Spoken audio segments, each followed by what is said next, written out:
নমস্কার বন্ধুরা, বঙ্গ রেসিপিতে আপনাদের সবাইকে স্বাগত। আজ আমি আপনাদের ডিম আর পনির দিয়ে একটা নতুন ধরনের রেসিপি বানিয়ে দেখাবো। চলুন তাহলে দেখে নিন এই রেসিপিটা আমি কিভাবে বানাচ্ছি। গ্যাসেতে কড়াই বসিয়ে দিয়ে দিলাম রিফাইন তেল। তেলটা গরম হতে দিয়েছি, আর এদিকে আমি নিয়েছি 2 চামচ বেসন। অল্প করে জল দিয়ে একটা ঘন ব্যাটার তৈরি করে নেব। ব্যাটারটার মধ্যে দিয়ে দিলাম সামান্য একটু নুন। নুনটা দিয়ে আবার একটু ভালো করে মিশিয়ে নিচ্ছি।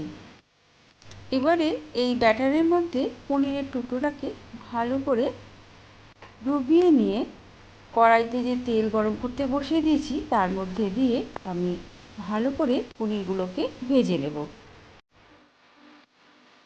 সব পনিরগুলোকে আমি বেসনের মধ্যে ডুবিয়ে নিয়ে কড়াইয়ের মধ্যে দিয়ে দিয়েছি। এবারে পনিরগুলোকে ভালো করে ভেজে নেব। পনিরটাকে উল্টে পাল্টে ভালো করে ভেজে নেব। পনিরটাকে আমি এখানে একটু লাল করে ভেজে নিয়েছি, এবারে আমি তুলে নিচ্ছি।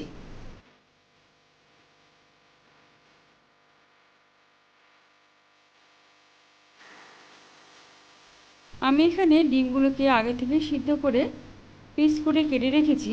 ওই একই ব্যাটারের মধ্যে দিয়ে ভালো করে তেলেতে ভেজে নেব।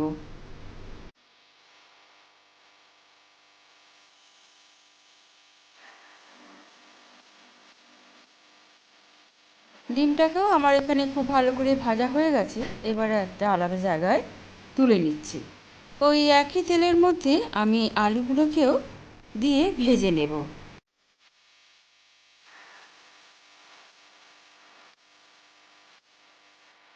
আমি এখানে একটা মশলা তৈরি করে নেব।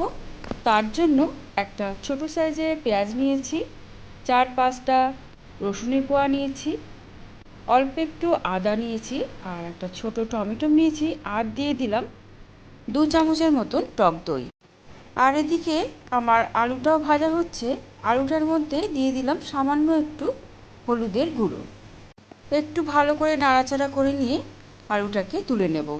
আমি এখানে আরও 2 চামচের মতন তেল অ্যাড করেছি। তেলটার মধ্যে দিয়ে দিলাম একটা ছোট সাইজের পেঁয়াজ কুচানো। পেঁয়াজটাকে একটু ভালো করে ভেজে নিচ্ছি। পেঁয়াজটাকে ভালো করে ভেজে নেওয়া হয়ে গেছে, আর দিয়ে দিলাম যে মশলার পেস্টটা তৈরি করেছিলাম সেই পেস্টটাকে পেঁয়াজের মধ্যে দিয়ে ভালো করে এবার একটু কষিয়ে নিচ্ছি। দিয়ে দিচ্ছি 1/2 চামচ হলুদের গুঁড়ো, 1/2 চামচ জিরের গুঁড়ো। মশলাটাকে আবারও একটু ভালো করে নাড়াচাড়া করে নিচ্ছি। দিয়ে দিচ্ছি 1/2 চামচ কাশ্মীরি লঙ্কার গুঁড়ো। ভালো করে নাড়াচাড়া করে নিয়ে দিয়ে দিচ্ছি পরিমাণ মতো জল।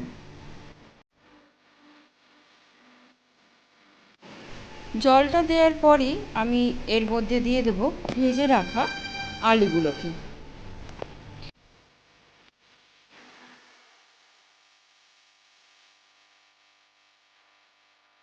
এবারে একটা ঢাকা দিয়ে আলুগুলোকে সেদ্ধ করে নেব।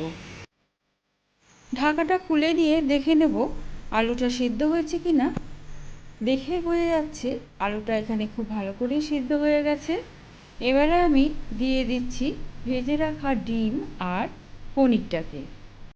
ডিম আর পনিরের এই রেসিপিটা আমি একটু কষা মতনই করবো, তার জন্য জলটা আমি এখানে খুবই কম পরিমাণে দিয়েছি। আপনারা চাইলে জলের পরিমাণটা একটু বেশিও দিতে পারেন। দিয়ে দিচ্ছি পরিমাণ মতো নুন, আর দিয়ে দিলাম সামান্য পরিমাণে একটু গরম মশলার গুঁড়ো, আর সবশেষে দিয়ে দিচ্ছি 1 চামচ ঘি। রান্নাটা আমার প্রায় হয়ে এসেছে। ওপর দিয়ে আমি এবারে একটু দিয়ে দিচ্ছি ধনেপাতা কুচানো। রান্নাটা আমার রেডি হয়ে গেছে। আমার এই ডিম আর পনিরের রেসিপিটা যদি আপনাদের ভালো লাগে তাহলে প্লিজ আমার চ্যানেলটাকে সাবস্ক্রাইব করে দেওয়ার জন্য অনুরোধ রইল।